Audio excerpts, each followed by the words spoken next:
Hi hello नमस्कार सर्वांना, स्वागत आहे तुमचं माझ्या यूट्यूब चॅनलवर। आज आपण फणसापासून एक भन्नाट असा नाश्ता तयार करणार आहोत। तर हे बघा, फणस आहे आणि हा फणस कच्चा आहे। फणसापासून आपण हा नाश्ता करणार आहोत। हे बघा, असा कट करून घ्यायचा आहे आणि सुरीला जे काय आपण घेणार आहोत फणस कट करायला त्याला तेल लावून घ्या, म्हणजे त्या फणसाचा चीक त्या चाकूला वगैरे राहत नाही, म्हणून असा तेल लावून घ्यायचा आहे। आणि हे बघा, असा फणसाचा फणस कट करून घ्यायचा आहे।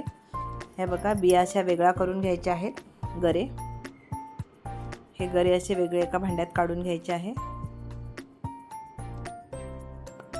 अशा पद्धतीने आपण कट करून घेऊयात। हे बघा, असे सगळे आपण गरे वेगळे काढायचे आहेत। आणि हे बघा, आता गरे काढलेत ना, त्याच्यातल्या बियासुद्धा काढून घ्यायच्या आहेत आणि पाती वगैरे काढून घ्यायच्या आहेत। दाखवते मी तुम्हाला हे सगळं असं व्यवस्थित। हे बघा, हे सगळं व्यवस्थित बिया वगैरे काढून घेतलेले आहेत। आता हे बघा, सगळं हे साफ करून घेतलेलं आहे आणि आता आपण कट करून घेऊयात। उभ्या पद्धतीने आपण कट करणार आहोत। हे बघा, या पद्धतीने आपण सगळे हे फणसाचे गरे कट करून घेणार आहोत। हे बघा, हे झालेले आहेत कट करून। आता त्याच्यासाठी हे बघा, कारळं घेतलेलं आहे, कारळं भाजून घ्यायचं आहे। थोडंसं पाव चमचा ह्याच्यामध्ये जिरं पण टाकायचं आहे। आता एक बारीक गॅसवर हे छान भाजून घ्यायचं आहे।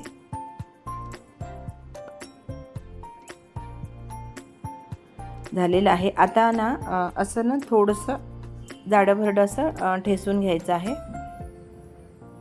बारीक थोडंसं करून घ्यायचं आहे, जास्त नाही, थोडंसं जाडभरडं करून घ्यायचं आहे। आता कढई ठेवलेली आहे गरम करायला, त्यामध्ये 2 चमचे तेल टाकलेलं आहे। तेल गरम झालं की त्यामध्ये 4 ते 5 मिरच्या टाकायच्या आहेत।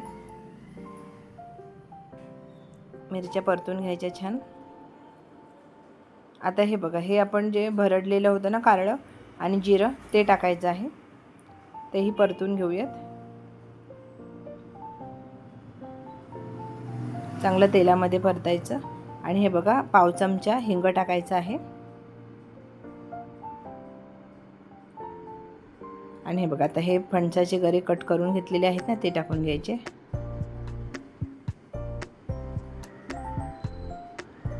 सगळे टाकायचे आहेत। आता व्यवस्थित असे मिक्स करूयात। हे बघा, सगळं मिक्स करून घ्यायचं। आता हे बघा, थोडंसं चटपटीत चव येण्यासाठी चाट मसाला पाव चमचा टाकायचा आहे, चवीनुसार मीठ टाकायचं आहे आणि परत मिक्स करून घ्यायचं आहे व्यवस्थित असं। ह्याच्यात जास्त मसाले नसतात, चवीला खूप छान लागते हे। आता झाकण ठेवून 5 मिनिटासाठी तसंच ठेवून द्यायचं बारीक गॅसवर। आता झाकण काढायचं आहे, परत मिक्स करायचं आहे, हलवायचं आहे। हे बघ, या पद्धतीने आता परत 1-2 मिनिटासाठी परत ठेवून द्यायचं आहे। आता हे बघा, झालेला आहे नाश्ता आपला रेडी। खूप छान लागतो चवीला, एकदम भन्नाट, जास्त मसाले नाही, काही नाही। वरून कोथिंबीर भुरभुरायची आहे। तर हे बघा, भन्नाट नाश्ता रेडी आहे, जरा वेगळा असा। तर चला, वेळात वेळ काढून माझे व्हिडिओ पाहिल्याबद्दल मनापासून धन्यवाद। आणि हा कोकणी नाश्ता जरूर करून बघा। तर हे बघा, किती छान आहे, चवीला पण इतकाच भन्नाट लागतो। उद्या भेटू आपण नवीन व्हिडिओसोबत, नवीन रेसिपीसोबत। तोवर धन्यवाद।